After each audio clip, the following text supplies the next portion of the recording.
জানি না কার দু হাত কেনা পছন্দ হয়। সেই দু হাত কেনার উসিলায় আজকের মাহফিল ঈদে মিলাদুন্নবী সাল্লাল্লাহু আলাইহি ওয়াসাল্লামের উপলক্ষে আল্লাহ বরকতময়ে আমাদের সকলকেই তুমি মাফ করে দাও।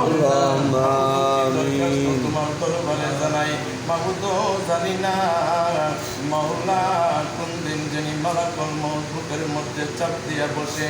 আল্লাহ ওই নিদানের সময় আপন আপন বলতে পাশে কেউ রবে না। ওই কঠিন নিদানের সময় আপন মুর্শিদের চেহারা মোবারকখানি বসাইয়া দিও।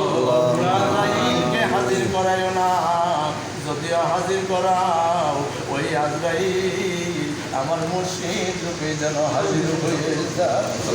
আল্লাহ যে ব্যক্তি মৃত্যুর সময় তার মুর্শিদকে দেখতে পাবে, তার রাসূলকে দেখতে পারবে, হাসতে হাসতে তিনি যেমন শিশু বাচ্চা মার কোলে দুধ খাইতে খাইতে ঘুমাইয়া যায়, ওরকম করে আমার সকলে জাকের ভাই জাকের বন্ধের ঘুম পাড়াইও। শেষ নিঃশ্বাস বাহির হওয়ার আগে তোমার বন্ধুর মধুমাখা কালেমা জারি করাইয়া দিও, জবানে পড়াইয়া দিও তোমার বন্ধুর মধুমাখা কালেমা তৈবা লা ইলাহা ইল্লাল্লাহ মুহাম্মাদুর রাসূলুল্লাহ।